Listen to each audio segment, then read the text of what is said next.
Hey everybody, we're about to go swimming. Say hi, Rora. Hi everybody.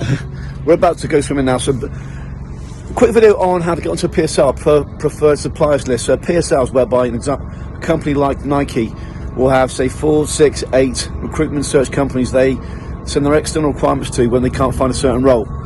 Now, to get onto these PSLs can be very lucrative.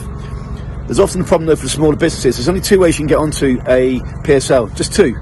Number 1 is a service-led approach, which means essentially you go in with an offer of your services. So we've got something called a client attainment system, and you offer your services in a very constructive, under-the-radar fashion, essentially selling yourself and moving the objections of, we've got internal recruitment, we've got HR, we've got talent acquisition, we've got these other recruitment search companies.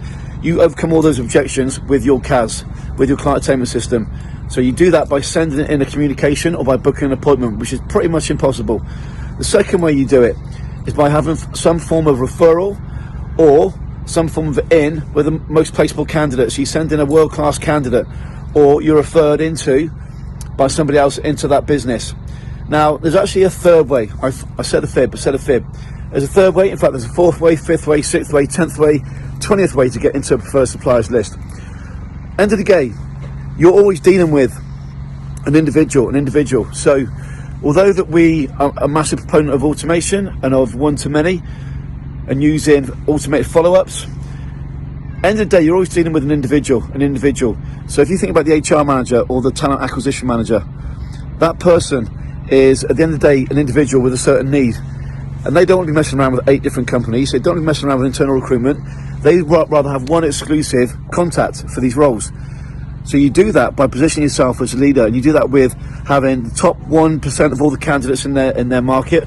Or let's say if they've got a role and there are 27 candidates who will fill that role in the market, you've got all 27, and you've got a response from all 27. So when you put forward the candidates, you blow the competition out of the water.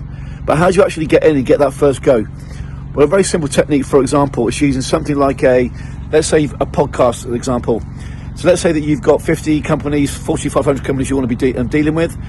You have 50 podcast interviews with the HR director, talent acquisition manager, essentially the decision maker. And what you do is you run through an interview, and then at the end of that interview, it then moves into a recruitment conversation.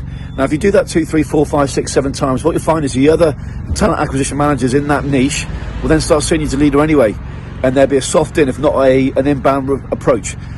So the thing with recruitment nowadays in search, whether you're dealing with corporate, whether you're dealing with a small business, is thinking outside the box.